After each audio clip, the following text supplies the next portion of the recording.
Forced me into this 10-year-long friendship. So that sucks for me. Philly is overlooked. This city is absolutely awesome. Hopefully someone wants to listen to this. Maybe it's only one. Maybe it'll be 1,000. Maybe it'll be 1,000,000. Who knows? Philly's definitely dirty and grimy. But we are dirty it doesn't and we are grimy. This is Join or Cry. Philly, let's get silly. Welcome to Join or Cry. As always, I am your host, the cheesesteak chasing, chariot racing, self-proclaimed Philadelphia freak, joined alongside the fabulous, the fashionable, the Philadelphia flirt, Carly Potomac. Carly, how was your New Year's Eve? Well, Grant, honestly, it probably was one of the best I've had in quite some time. Not just because of COVID, just because of how eventful it was and how all of our dear friends joined us in this lovely, lovely city this past weekend. And I guess without further ado, we could just get right into it if you want to kind of just give the people what they want. And That's true. Let's give the people what they want. There's a lot to talk about. This is going to be a lengthier episode. And if you read the title and if you listened to us last week, we talked about how friends are the type of people that keep us accountable. They're the type of people we need in our life for just self-growth and continuing to help ourselves become better. But how do we differentiate in these friendships, right? Who are these key players, these people we want to keep around, and who are the people that are, dragging on our curtails, who are trying to attach themselves to our rocket ships? And at the end of the day, they are just fuel boosters that need to be discarded of while we shoot past the moon, right? So that's what we want to talk about. We want to go into friendships and talk about, what makes a good friend, what does a healthy friendship look like. But before we dive into all the meat and potatoes that is entailed in that, Carly and I want to always do our weekly whereabouts. And of course, because New Year's Eve happened, boy, oh boy, do we have some stories for you. Carly, any thoughts before we really dive into this about, I guess, our quote-unquote weekly whereabouts? I don't think we should keep them waiting any longer because there is a lot to discuss, and hopefully you get some entertainment out of this because we sure did. I guess I will just start by kind of giving a rundown of who visited. And don't worry, we already asked these people if we can use their names or not. We have decided to give some of them nicknames for the sake of their pride and integrity and just being a good friend, So I ended up having a couple of visitors come to my house. Two are my best, closest friends from home. We've known each other since elementary school. One is Audrey and the other is Sarah. And then I also had a college friend visit who we are going to now refer to her as number 35 for reasons that you will find out very shortly here. That's who visited Carly. I, on the other hand, had a single individual come visit me. And I have known this individual for quite a long time.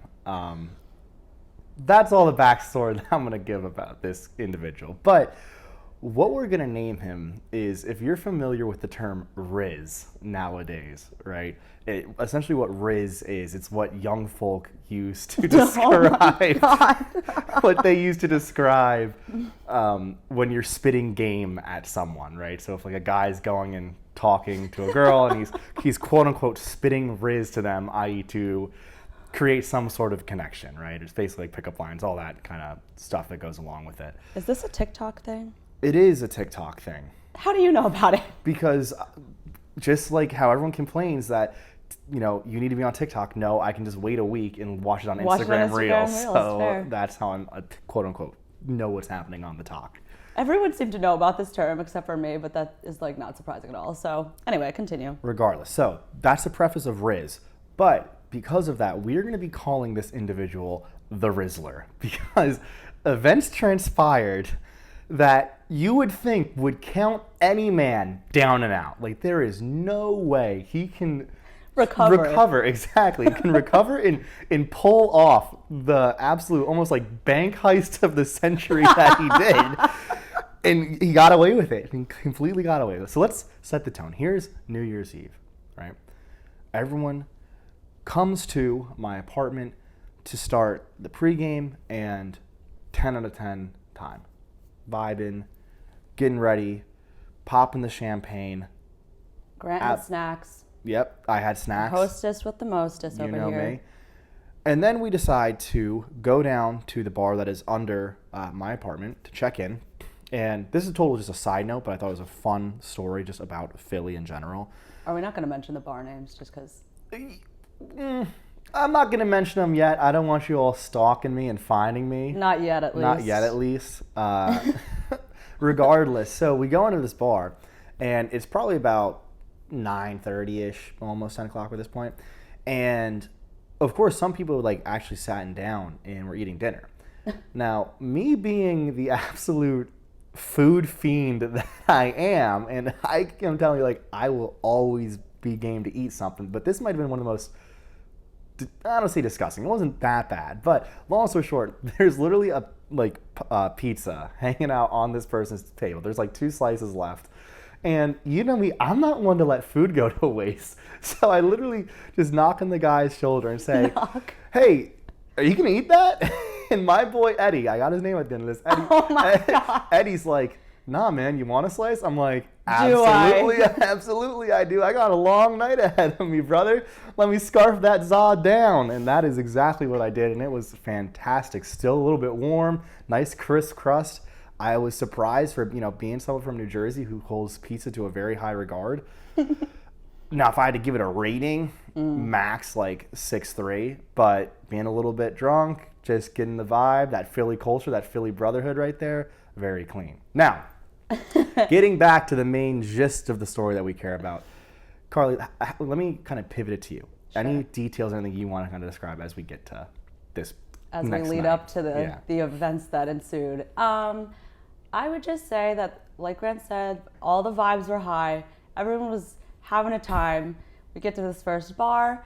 We come to find that we get a wristband that gives us drink tickets on them, which is like amazing. I think that this was like in the description of the bar crawl that we decided to go to, but just being a realist, I just figured that there's no way that these people are going to give us 5 free drinks. And if they were, I was going to think that it was going to be like beer, and that's gross. So, and guess who at the end of the night? Because no. Oh, okay. Don't expose me like that yet. So we got 5 free drinks, and they were also like tossing out coins at the bar or something for like free. God knows what we were drinking at this point. I just remember Grant was like the commander of the drinks, because I don't think I went to the bar one singular time, and I was like, oh my God, Grant is so nice. He keeps getting me all my drinks. I have everything I need. What a good guy. And then I realized there's like 7 of us who all have 5 drink tickets. That's like 30 drinks. So everyone's just, the drinks are flowing. That's just, I was just ecstatic, and I don't think I spent a lot of money. And then Sarah, I think, lost her debit card at the very first place we went. So it was just, kind of a hot mess express, but go on, Grant. Just take it from there. So as Carly said, yes, I was the commander in a sense of the drink tickets, where I would just, and I'm not trying to say like I'm a big guy, but I have some broad shoulders, and Carly could at least attest to that in the sense that like when I go to the bar, it is very easy for me to take up space and then like get tickets and get the drinks in. So that is usually like a role for me. Is like, all right, cool. So let me get these tickets from each people. I'll spread out my wings per se and like make sure you get a spot, get our drinks ASAP Rocky. Again, Carly, being the lovely person that she is, that, as I said in the first episode, can be gullible and downright silly is the word we'll use for her sometimes, doesn't realize this. So at the end of the night, we look at her wristband, and guess who has all 5 of her drink tickets? I had 4. Okay. I had 4. Yeah, so long story short, did we get our money's worth? Well, Carly certainly did, but at other people's expense. So that was our New Year's Eve. The ball drops, had a good time, but that leads us then into the next day between who we have as number 35 and the Rizzler. And we go down to Xfinity because, of course, the Birds are playing, and we don't need to talk anything about the game. Was not the result we wanted, but we'll come back again this weekend and onwards and upwards for the birds. Point is, Xfinity, you know how it goes. It's always a scene. It's always a debacle. He says this like he's been there many a times, but literally this was this man's first time going to Xfinity. And I couldn't have been happier. We gave him the full experience. Audrey, Sarah, and 35 and I were trying to go to this tailgate for Audrey's coworker. 35 was running a little late this morning, so we didn't get on the road as quickly as we wanted to. We had a time we were trying to leave at, which was like 10 a.m.-ish, give or take. I was waiting for a couple of my other friends to come and take the subway with us, and that just totally didn't happen. We all met up. We ended up wasting time at my apartment, just shooting the shit, just getting to know each other, just chatting. And then we didn't end up at the stadiums until probably after 11. And then so we kind of dispersed. Unfortunately for Grant and the Rizzler, I did not get permission to bring them to this tailgate. So I told them, guys, go get your line, or go get in line for Xfinity, and we will meet you there once we get out of this tailgate. The joke is on us, though, and me being an asshole and not letting the boys come with us, because turns out we never even found our tailgate anyway. So I didn't find my tailgate. My other friend, Andrew, didn't find his tailgate. So we just ended up in the same lot. Neither of us were at a tailgate. They went into the game, and then me, Audrey, and I keep having to remember to call her 35, went to Xfinity. But it was nice because we did pack a lot of like seltzers and stuff for said tailgate we didn't get to. So we just waited in line and had ourselves a time with our seltzers, and then we ended up giving some of the extras to some random nice people because the line surprisingly went a lot faster than usual. So that was good for us. And then we got we got up in there, and then we met up with Grant and the Rizzler. Yeah, so while Carly was meandering around aimlessly in the Link parking lot, I and the Rizzler were, I don't want to say getting housed, but because we both were not getting housed, one of us was getting housed, aka the Rizzler was. And how should I have known that this man was drunk? We started talking to this couple of individuals, right? And me and him were both drinking rum and cokes because that's what he wanted to drink. So I was like, all right, fine, I'll have like one rum and coke, even though I'd rather just be slurping on some Michelob Ultras or something, right? But rum and coke, dude. Are you a 13-year-old girl? I guess that's what we were in this moment. But if people know me too, I do a lot of talking with my hands. Just because I like to accentuate points and things. So we're getting to this point in the conversation where I'm kind of talking with my hands, and I bring my hand from like a high position, kind of like, I don't say down fast, but it's like I'm bringing it down to like my side. And I kid you not, the tip of my finger touches his drink. Oh no. And it just splats everywhere. And it is a full, he literally had like 1 or 2 sips of this. And I'm like, Riz, how did you just Butterfingers over how here. did you just I literally tapped that, and now you've gotten this all over these individuals' shoes that we're talking to. I feel horrible because you just bought these drinks, and not that I spilled it. Like where's your firm grasp on the drink? But brother, talk about Butterfingers, Carly. Anyway, I should have known that he was just feeling saucy a little bit, didn't have the firm grip that he needed. And long story short through this, our friend, the Rizzler, is house. Like, he is gonzo. And we get through, like, later in the game. I think it was about halfway through the fourth quarter when we ended up leaving. Yeah. And I'm hanging out with number 35, another mutual friend, and the Rizzler. And what a crew. He just up and goes. So he, like, goes to the bathroom, and then he's like, okay, I'll be right back. Just doesn't come back. And we were like, where did this man go? Like, what is going on? Meanwhile, number 35 does find the Rizzler attractive because he had been spitting that game all day, and she was about it, to say the least. How was she so about it? Oh, get ready. Strap in. So we go back to Carly's place / I end up going back to my place for a little bit of regroup time before going out later, just because we had all had ourselves a decent part of a day. This man, the Rizzler, decides to go back with Carly because he went and found her at Xfinity. So we kind of lost him. Yeah, so as Audrey and I were waiting in numerous lines at this point, we waited in the bathroom line, we waited in the pizza line, didn't end up getting either, but we did almost witnessed two girls going at it, like physically, in the pizza line. And Gotta I said, love Philly. skirt, skirt, I don't need pizza that bad. I'm not trying to get my face punched. I'm starving and this line is not moving. So Audrey, we are going to just pack everyone up and head back to the city and get pizza there. So me and Audrey, as we're meandering our way out of Xfinity, we're feeling good, not like too drunk or anything. We happened to, like, it was like ships in the night. As soon as Audrey and I left Xfinity, look who comes strolling up into the doors, literally like feet away from us, is the Riz. So we call him out. We're like, yo, over here. We're leaving, and everyone else is going to meet us. So just come with us to the subway. Great. We have the Riz, we have Audrey, we have myself, and we head back to my place. Actually, the Riz gets us pizza, so that was nice of the Riz. But then the rest of the story, He sure made up for it. I have less than nice words to say about him at this point in time right now. But so we go back, we eat that pizza. Finally, number 35 meets back up with us as Grant goes back to his respective home. And then Audrey and I decide to nap. And then number 35, who does that leave in my living room? Lo and behold, number 35 and the Riz Master. So it was nap time. I take my sleep very seriously, so I shut my door. We I set my alarm so I knew when to wake the fuck up. And then I text number 35 when I wake up, hey, what's the vibes? Like, how are we feeling?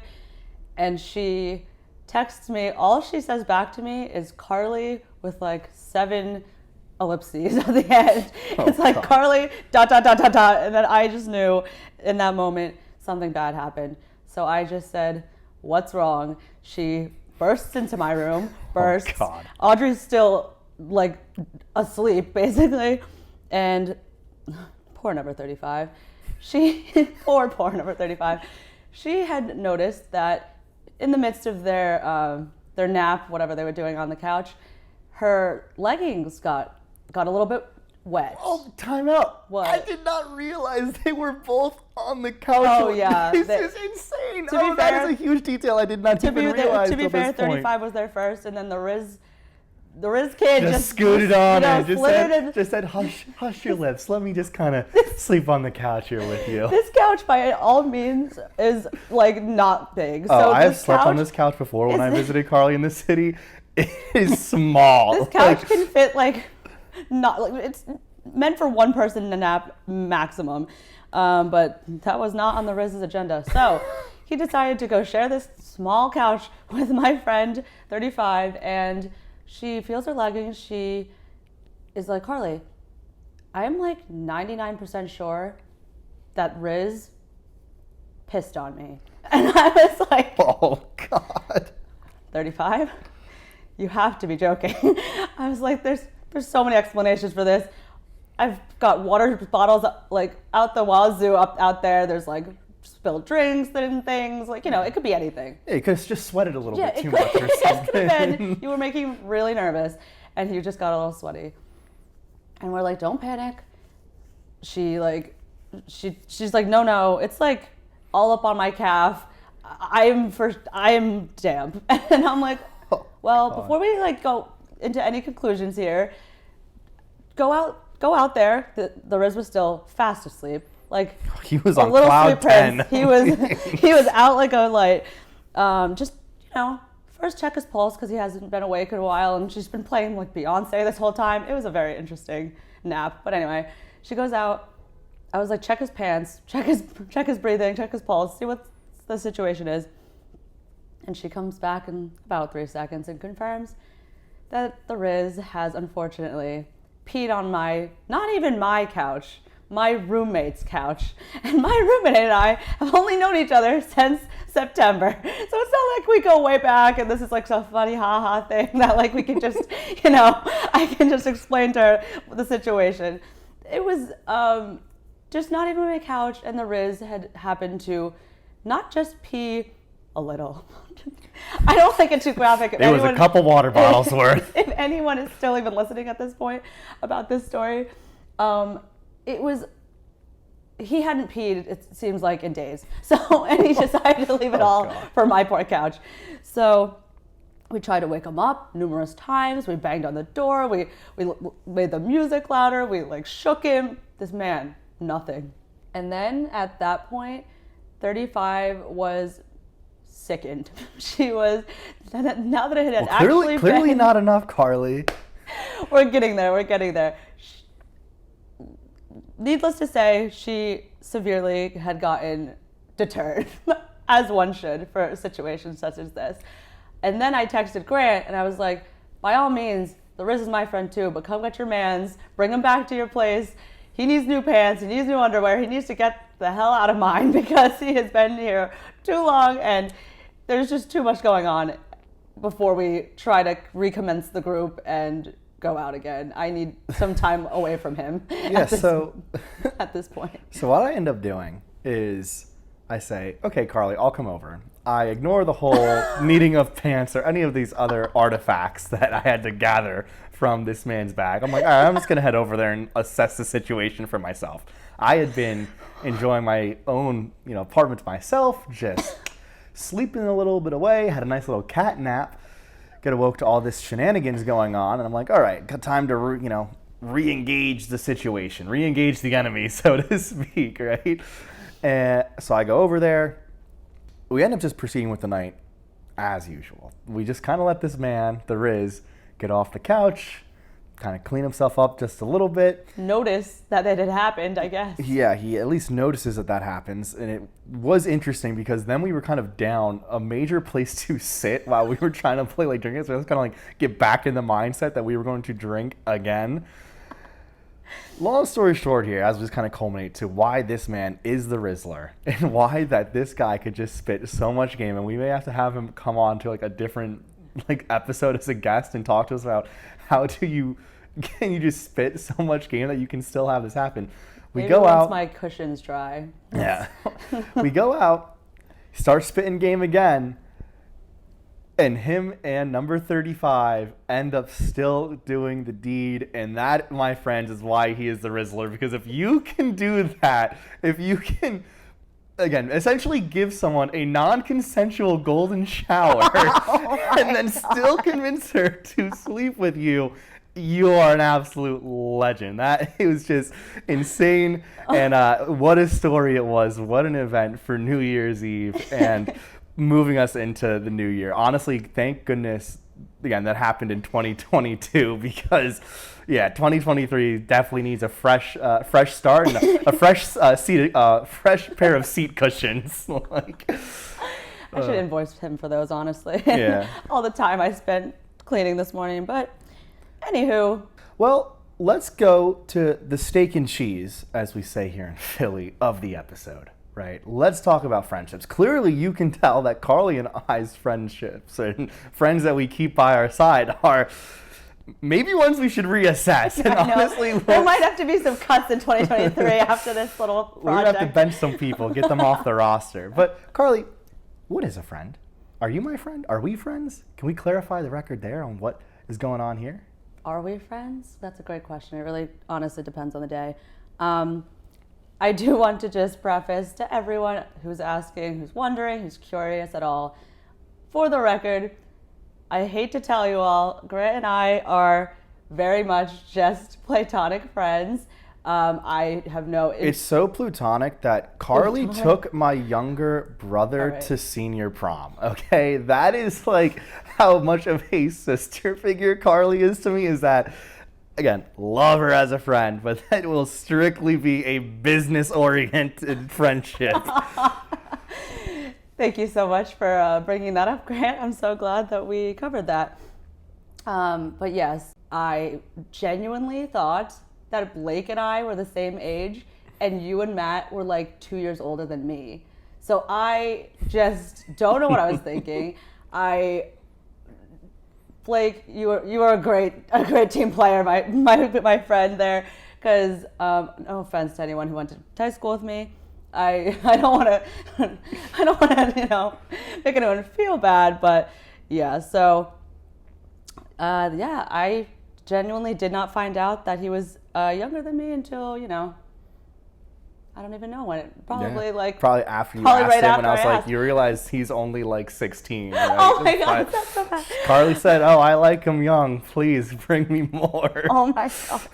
This has become kind of a pattern Yeah. in my life. I didn't even know it was until I took the little memory lane there and was like, oh my God, this started back in high school. This might actually be a problem I should talk to someone about. Anyway, all right, let's talk about actual friendships. Let's talk about, healthy versus toxic friendships. How can you determine who's who and what is what in a friendship? Carla, I'll let you take the reins here. Okay, so I just found, I'm big into quotes, people, so just bear with me here. I found the quote that I was looking for, and it basically says, you are the average of the 5 people you spend the most time with, which I'm sure is something that everyone has heard, but especially going into the new year, I think that that's very, very meaningful to have. You are the culmination of the people you surround yourself with. So basically choose wisely is what I'm trying to say, which ironically enough, after our New Year's Eve's escapades with our so-called friends, like Grant said, I might have to be doing some reassessing, but I think that friendships has been always my priority. I can't really speak on Grant. Grant's super, super family oriented. He's very into his friendships as well, but I would say between the two of us, I would prioritize my friends a little bit more, than I spend more time with them and give more attention to my friendships than my family, which doesn't sound great, but that's just how I feel like I've operated my entire life. I prioritize my friends. I haven't really prioritized dating, obviously, because I'm extremely single. But I think that I've learned a lot in terms of what kind of good friendships look like, and what over the course of however long, again, 26 years old, going on 27, I've dealt with elementary friends, middle school friends, high school friends, college friends, and now post-grad friends and actual work friends. And it's just those different types of friendships. A lot of people have grown with me, but then I've lost friends over the past years, for sure. I don't know if Grant can attest to that too, but Grant, as we've already mentioned, we've already been friends for 10 years, so you probably are one of my longest friends. But I think that basically when you're young, in my opinion, you're mostly friends for proximity. You grow up in your parents' house, you really don't get to pick that. You're kind of stuck with whoever you go to school with, and you find your clique, which sounds kind of stupid, but your main group of people, and then I don't know how many friends you still have kept since your high school, or have lost since high school, but I thought in high school I was oh my God, I'm going to be friends with these people forever, and that is just so not actually what has been happening, which is totally normal and totally fine. But I take friendships extremely seriously, and I'm a very loyal friend, so I think it's just so as you're younger, I think proximity is the main reason that people are friends. And then I would say in college, it's more interests that made my friendships, at least. We haven't even talked about this yet, and we can in another time, but Grant and I actually started a co-ed entrepreneurship business fraternity at our college at James Madison University.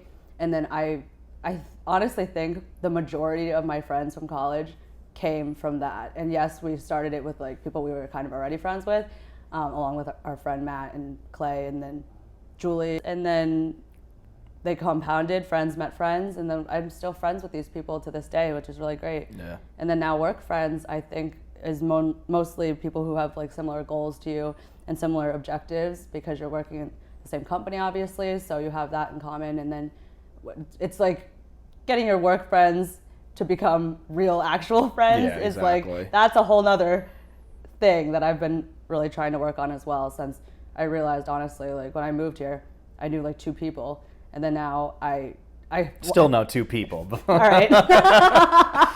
I forced myself to make friends that I hadn't already known here, and COVID kind of messed that up for me a little bit. But honestly, I go into work, so it was a lot easier for me to actually foster friendships at work as opposed to working from home. So I think you brought up a ton of good points, and where I'm going to kind of take this is talking about how I agree as you go through life, like I said, you have your work friends, you have high school friends, you have college friends, different type of people that come in and out of your life, right? What I've noticed, and for me, this last year, and as I mentioned, basically from the month of October, really mid-September to December of 2022, I was really challenged in a lot of aspects of my life. And there's a lot of people who supported me that I could like give massive shout outs to. And I will actually drop a couple a little bit later here.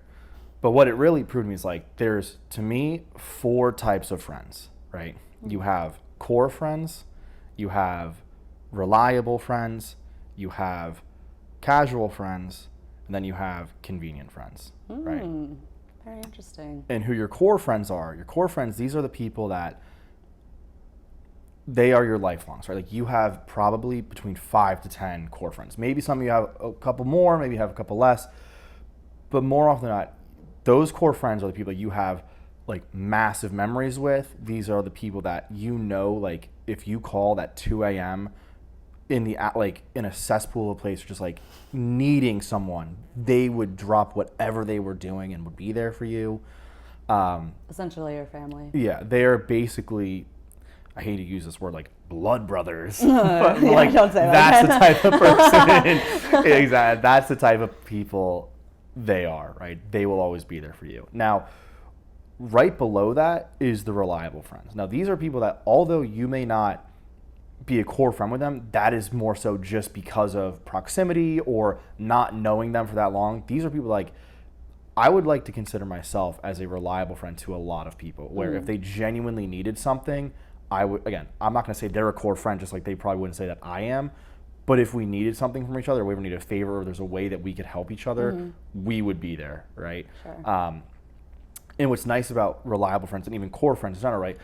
What puts them up on these sort of 1-2 pedestal is that regardless of time in between interactions, they will still be there, right? Like there isn't this like, oh, well, they did this for me, so I have to do that for them. It is like a strict, hey, no matter how long we go without speaking to each other, no matter how much you end up doing for me or I end up doing for you, like we just can tell that like we mix well, we vibe well, and we'll remain friends throughout our lifetime so long as we keep in contact here and there, right? And if it's once a year, great. If it's twice a year, who cares? If it's, again, once every decade, it's still something that like if you saw, you'd be like, I'm so happy to see you again. Like you're a good friend. Going then into the casual friends, those to me are like your friends of friends, right? Mutual friends you meet, like people that come in and out of your life, right? Like people, again, like of course you enjoy hanging out with. And I will say, like when I looked back at this last year, there was people that I thought were way above this level that turned out being those casual friends that you're like, oh dang, it kind of sucks it turned out that way. But that just is what it is, and that's just how relationships, whether it's dating or just friendships, like are built. And then lastly, those convenient friends, these are the ones you kind of want to avoid, right? These are the people that I don't want to say are using you, but you're hanging out with them because it's just convenient to the both of you, or one of you, and let's not include ourselves, right? Like I'm not saying that I've never kept someone around just in case, like, oh, maybe I honestly could use them, but yeah, an opportunity arises that like they could help me pursue my career or my passion or something else further, right? That's definitely been something I've done a lot less the more I've matured and realized that again, not to sound arrogant or anything, like I feel like I can be more of an asset to other people than people can be to me. But regardless, anyone that you feel again is just trying to be your friend, just again to get something out of you, or again if they're only hanging out, like they would never go out of their way to do something with you, right? It's like, oh, it is convenient, so I will convenient myself into this and keep doing this, right? Yeah. So what this really brings up to me is like my last kind of how this like culminates, right? Like if you kind of look at your friend group and say, cool, like here are my core, here are reliable, XYZ, right? I kind of made a test and I called it the 3-year test. Oh, right? wow.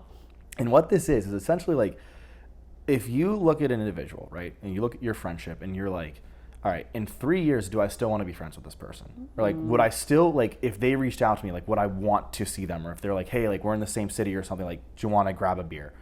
If that answer is yes, like, that is probably a good friend or someone you want to keep in your network. if you are indifferent to that, like in 3 years, yeah, I could actually really care less if I saw this person again or not. Yeah. That is definitely either a casual friend or a convenient friend, right? And those are the people like, yeah, it kind of sucks to honestly kick people out of your life. But the point I'm going to make of this too is last year, if you told me again in June, like, hey, go do this test, and not that I did this, right? Because I just kind of really came up with this for this episode, right? And I actually did it today. I was like, oh, wow, kind of really opened my eyes to some things. But my point is 6 months ago, if I had run this, there's probably so many people have been like, oh no, like, yeah, like I'm definitely gonna be hanging out with them in 2023. Oh, I'm so psyched to hang out like with this person and that person. But if I really then like got down to the brass tacks, I would have been like, oh my goodness. Again, given those last 3 months of 2022 for me, thank goodness that some of these people have been siphoned off from my life and have allowed me to grow and again get stronger people and people I want to have around me. Because yeah, sometimes people like they are literally holding you back. Like they are literally being like parachutes on you while you are trying to run, and they're only increasing like drag and not allowing you to like reach that peak performance of, you know, whatever you're going to be. Mm-hmm.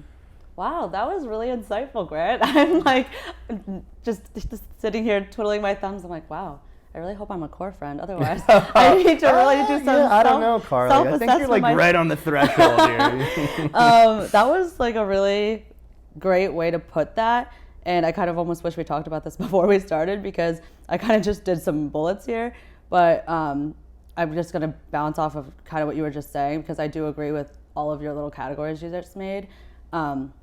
So I'll go negative and then I'll end it positive. I promise we'll get back around. So I kind of made little notes here on what good friendships look like, and then what I would. Toxic is like a really, you know, buzzword now. I feel like everyone and their uncle uses the word toxic, so I don't want to annoy anyone or overuse that word that people I feel like kind of throw out everywhere at this point. But anyway, so we'll go with Grant's vocabulary here and say I guess I'd be talking about the convenient friends. At this point, that's the lowest one, right? Yeah. Okay. And I just kind of wrote convenient friendships can look like they are conditional, so there always has to, you know, be, and feel free to just chime in whenever a mood strikes if you agree with something or disagree with something. They are only around when it's convenient for them, so I actually wrote that word in there. They would do something like point out your flaws in group settings, kind of just not, you know, just, you know, we all know someone who does this. They're just being an asshole. Making you feel guilty for not wanting to do what they want. They don't respect your boundaries, or they try to shame you for growing up or changing, even if it's for the better. Yeah. It's interesting to say like the growing up and changing stuff, because there are people who I've seen like stuff like that, and these are some like the high schoolers I don't hang out with anymore because like you said, it's like you're trying to go make something of yourself. And I'm not saying like, oh yeah, cash in and I just want to do my 9 to 5. Like, oh, this is awesome. But like at some point you have to realize like, I want to be more. And if you're going to kind of not want to be my friend or like point out that I'm trying to better myself or make me feel bad about making myself feel better, like that's just messed up and not someone you want to be in your life. Yeah, exactly. And then I just wrote some things on what good friendships do and don't do. And I put that good friendships don't keep score, which is kind of something you touched on your first, I think, your core friends, that they will drop everything for you. They would take their shirt off their back. They're not asking questions. They're not like, well, you did something for me last week. Now I'm going to have to do something for you like down the road. It's not like that. Good friends help elevate you. Good friends do not shun you for succeeding or doing quote unquote better than them. Good friends tell you what you want to hear back, but great friends tell you what you don't want to hear. I kind of wrote that for myself because I'm constantly told by my closest friends that I'm extremely honest and blunt. And I think I'm doing them a favor, but I could probably work on my delivery a little bit better. Good friends are reliable and stick to their word. Good friends complement your life and they don't complicate it. Good friends don't make you feel bad for losing touch. Kind of what Grant talked about earlier too, that like you can go months without talking to this person, but you know, life happens. Like we are all busy people. It's very, very hard to keep in touch with a bunch of other people when, you know, they have got their stuff going on and you have yours. No one knows what everyone is going through, so it's not always easy to stay in touch with your friends as much as you'd like. I said that good friends don't always feel the need to one-up each other. Good friendships are reciprocal, which I think is like probably my biggest thing that I'm looking for now, especially when looking for like new friends. And then I also just said that good friendships foster open and honest communication. Yeah. So those were just kind of things that I jotted down. And then I've also kind of been reassessing my friendships too, and thinking specifically after I met my one friend that I actually had to work with at Planet Fitness during the quarantine time when no shade to anyone who works at Planet Fitness, but I really only did it for one, to get out of my house when I was working a fully remote job in the pandemic and I was laid off from my real job. But I had met this amazing girl named Malia. She's from Hawaii, and she just really opened my eyes in terms of what a friend is. And this is someone I never thought I'd ever meet. She literally is from Hawaii. She ended up working at the same Planet Fitness as me in Philadelphia, Pennsylvania. What are the odds? And then we just really hit it off, and we very soon became like actual friends that hung out outside of the gym. And she just has meant so much to me in the last year that I have known her. And now she's like killing it. She became a flight attendant. She taught me all about manifestation. She's taught me about, you know, what are those horoscopes? She's been like giving me all these quotes and like just really opening my eyes to a lot of things and making me a little more introspective and thinking about like the more important things in life as opposed to just things that I thought mattered but really don't.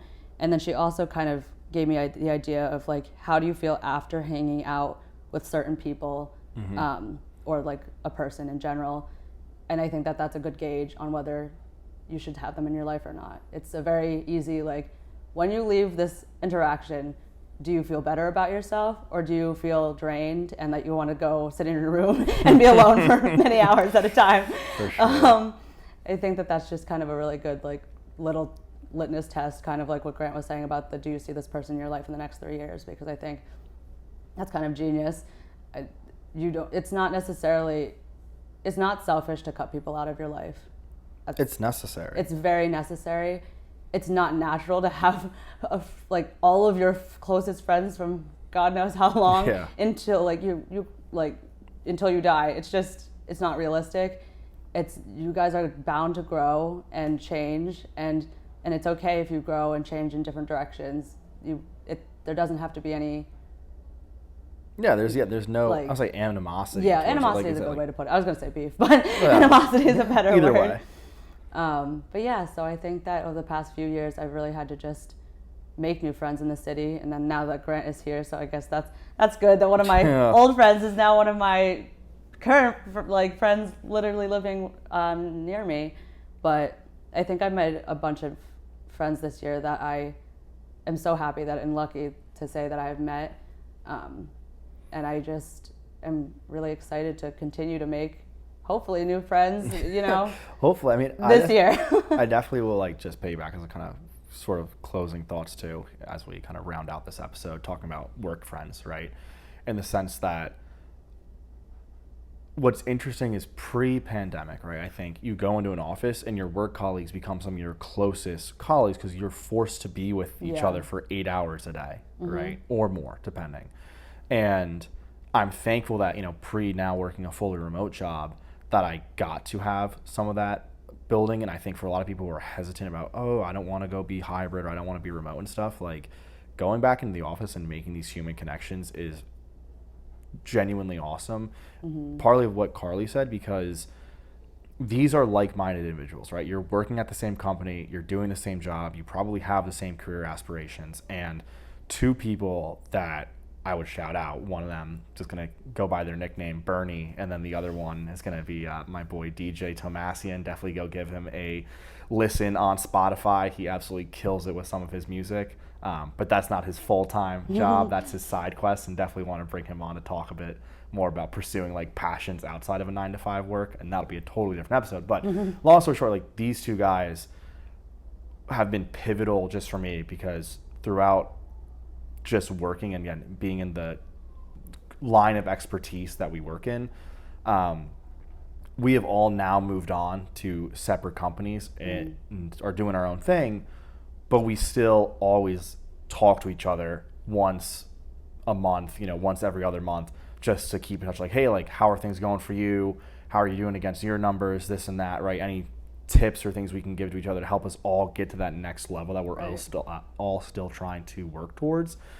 And it's just, again, fantastic to have like a group of friends like that who were all doing the same job at one point. We've all, again, got promoted now, gone to different companies and are doing our own thing. And I think, in my opinion, I'd like to say crushing it, but overall, it's just, you'd be surprised at some of those work friends and those work friendships that you start to build if you are going back into an office now, and if you are still going into an office or never kind of stopped, regardless, again, COVID and all that. Keep those type of people close, and definitely keep on those friendships, because you never know when you'll need your network again. And that's where I don't say it's like that fine line of like convenient, like, oh, I'm using someone. No, it's more like, hey, we're genuinely friends and we want to see each other succeed. So you're not using that person. Again, you're genuinely like asking for a favor or like introduction somewhere. Yeah, it's a and exactly, it's like they want to do that, because at the end of the day, like, we all want to see each other win, right? Yeah. It's not, hey, I want to do better than you because I want to leave you in the dust. It's not like, right. We all help each other up. We all pick each other up when we need it or when we're down. And that is what a good friendship looks like, is where nothing even needs to be said. Like, I probably didn't even have to say that whole aspect, like determining whether it's like a favor versus like an ask or whatever, right?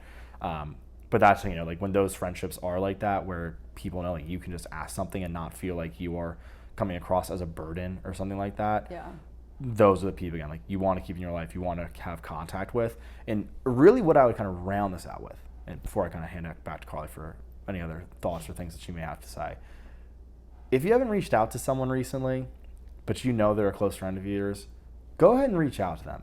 Because I'm telling you, like Carly said, we all have our own lives going on. We're all going through something, although we may not show it on the surface, and some people are dealing with things way harder than what we're dealing with, and vice versa. And in our own like world, we may think we're, going through hell and back, and they may not realize that, right? And everyone, I don't say like blows their problems out of proportion, but like, I definitely feel like I did in my, time that I was down. Point is that reach out to your friends. They're always there for you. At least the ones that are going to be there for you. Tell them that you appreciate them. Show them that empathy. Show a little bit of gratitude towards each other, because it goes a long way, and people need to know that you appreciate them, because that is, again, what a good friendship ultimately culminates in. Yeah, no, I love that you said that.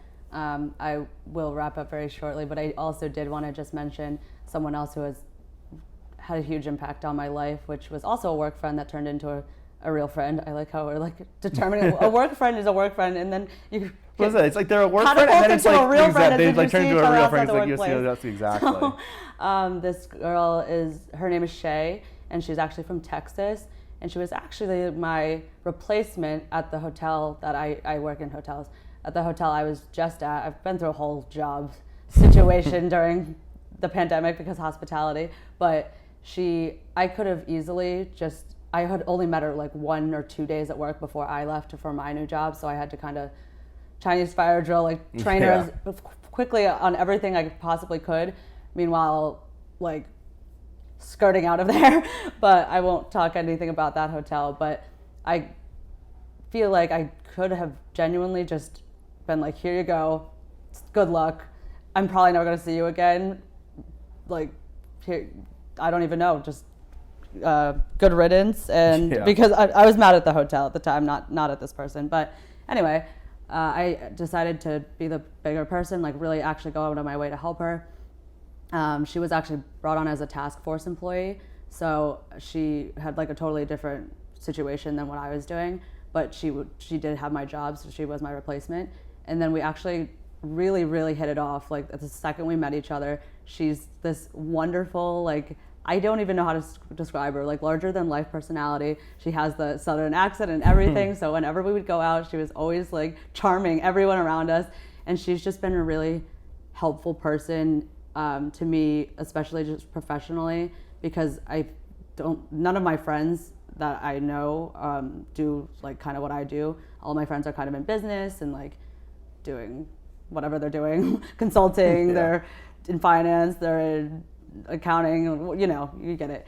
But no one really is in hospitality or works in hotels. So it was just really nice to be able to kind of be there for each other, and she would help me with things and I would help her with things. Like even after I left that hotel, we've definitely stayed in touch, and like I said, actually became real friends that saw each other once we didn't even work together anymore. But yeah, I think that like what Grant said, reaching out goes a long way, because I think everyone kind of thinks, oh well, so and so is not reaching out to me, they must not be like caring about me, thinking about me, whatever it is. But it takes literally 2 seconds to just send a how are you doing. Like that's another kind of little test I guess I've been doing as well. Like if I think that I do a pretty good job reaching out to all my friends, and I'm pretty inclusive, and I kind of want to make sure everyone is good, but I can also do better at that. It's just common courtesy. Make sure your friends are okay. If you send out a text or something or a FaceTime and you get shut down, you could try again. And again, things happen, but I think it's the determining the people who you are constantly doing that to, and just not getting really anything in return, in which case you kind of want to probably relook at that. But gotta do the 3-year test. Yeah, the 3-year test. Oh, sorry, that's an F. You failed. Sayonara, you're off the roster. But yeah, no, I think that in this new year and everything, it's really, really important to, yes, make new friends, but also really check on friends you haven't seen in a while or haven't talked to. But there's just to kind of see what's going on and making sure they're good. Exactly. We're here to help each other. We're here to help everyone grow, right? And the only way you can do that is by having that communication and, like I said, checking up on each other and making sure everyone's doing A-okay. Yes. Well, Carly, any other closing thoughts? I feel like we covered a ton in this, and I will say the only other thing that we would have been doing right now as we closed out this episode would have been doing questions of the week. But since y'all want to keep our DMs dry, I mean, come on, help us out. Send some questions our way. We want to help you all. We want to answer some stuff. Maybe you don't even want our 2 cents. Totally get it. And if our DMs stay dry forever, then so be it. But we'd love to have some of you kind of interact. And exactly. If you have anything to say, it doesn't really have to be a question. It could be a comment. It could be a qualm you have with us. Yeah. It could be hateful if you really want us to really self-deprecating. That'd be exciting. It's like the hate tweets or whatever when people read mean tweets about themselves. No, that's what you want us to do too. Feel free, but. Try to keep it a little PG. I don't want to be, hurt my self-image too bad, well, at least in the, 3 episodes that we've done. But yeah, we will stick with this. I'm having a lot of fun doing it. Hopefully Grant is too. Grant also had actually made stickers that we handed out at the bars, which I think was kind of a hit this past weekend. Other than that, I would just say to go check us out on Instagram, like Grant said. Again, our DMs are wide open, couldn't be more open, so please just go ahead and send us a message, and then check us out on YouTube. Go ahead and subscribe. We're on Apple Podcasts and then also on Spotify, so just if you want to give us a review, it would mean a lot to us, because we're here to help you. Worst case scenario, we're just rehashing the week's events and laughing at ourselves, so hopefully that's not the only thing we'll be doing. Anyway, all right, you know the deal. Leave us some feedback, leave us some comments. Like Carly said, go follow us and do all the things on the social media because you love us like that. Otherwise, we'll see you next week, next Thursday, when you either join or cry.